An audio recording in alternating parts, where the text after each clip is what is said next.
تدريب على الضرب في الوش باستمرار في الملاكمة بيخلي الإنسان تحمله أكبر. والله ده اللي بيقولوه فعلا والله.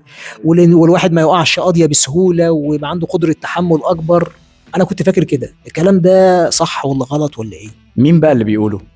على الفيسبوك والانستجرام ناس بتمرن الأولاد على كده، مدربين يعني. بيزعموا إن هم مدربين. ده اولا حاجة غلط جدا، لانها بتأثر على الدماغ، بتأثر على المخ، بتأثر على الفقرات العنقية بتاعت البني آدم اللي بيتضرب في وشه ده. كل دي حاجات غلط، وبالعكس دي بتأثر عمرك في الملاكمة. أنا عن نفسي بشوف إن ده جهل مدربين وسعي ورا الترند، ودي بقى ضريبة السوشيال ميديا وضحاياها. ضحاياها دول بقى من الملاكمين، ضحاياها دول بقى من المتابعين، من المتفرجين اللي هم يقتنعوا إن حاجة يعني أقل ما يقال عنها إنها سيئة جدا، يعني تبقى بتأثر على الأشخاص بشكل سلبي بالشكل ده، إن هم يفتكروا إن ده جزء من التدريب. مفيش حاجة اسمها إن أنا أضرب في دماغ اللي قدامي يقوم يتعود على الضرب.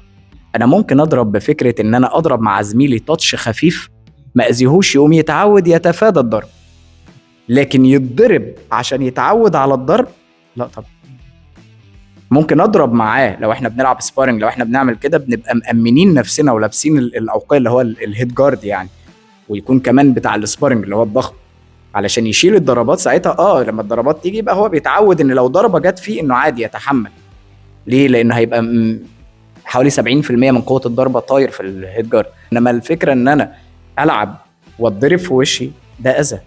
وهي دي بقى الفكره، ان انا بشوف على السوشيال ميديا كل حاجه انت ممكن تتوقعها، اي حد بيقول اي حاجه في اي حاجه.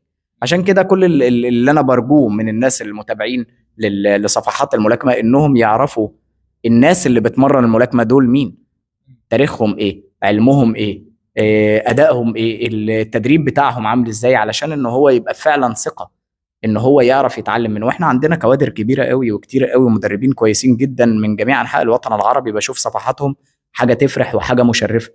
الناس تتابعهم وتبقى بتعرف ان الراجل ده شخص محترم، ده راجل بيفهم بوكس.